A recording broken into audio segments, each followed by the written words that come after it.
El judici a la pianista de Puigcerdà ha acabat aquest divendres i s'està a l'espera de la sentència. En aquest últim dia s'ha pogut parlar amb diferents experts en sonometria i psicòlegs que havien tractat a la veïna afectada.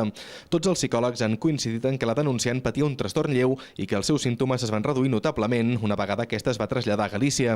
Tot i així, la terapeuta que la va tractar des de Pontevedra ha afirmat que tenia una reacció desproporcionada cada vegada que parlaven del piano.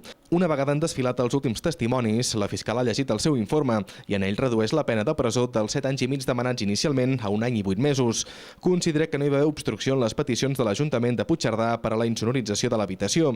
El que sí que manté és una multa de 1.600 euros i la prohibició de tocar el piano durant mig any. Por todo ello vamos a interesar que se le imponga por el delito de contaminación acústica contra el medio ambiente, el artículo 325, la pena de 16 meses de prisión, la multa con sus correspondientes accesorias, la multa de 9 meses a razón de una cuota diaria de 6 euros con la correspondiente responsabilidad personal subsidiaria, artículo 53, la inhabilitación especial para el ejercicio de profesión o oficio relacionado con el uso del piano como instrumento musical durante el plazo de 6 meses y respecto al delito de lesiones psíquicas, la pena de 4 meses de prisión con las correspondientes accesorias. La fiscal s'empara en el dret a ser deixat en pau, que segons el seu punt de vista, la pianista i la seva família no van respectar la veïna.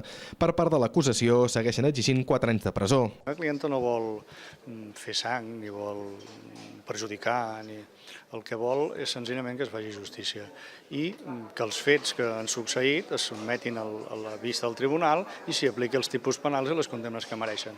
Per últim, la defensa demana l'absolució i ha qualificat de temerària la posició de l'acusació, insinuant el mateix de la fiscal. Jo crec que justifica aquesta crida que se li fa al tribunal perquè a través d'una sentència absolutòria amb tots els pronunciaments favorables deixi en pau a la família Martín.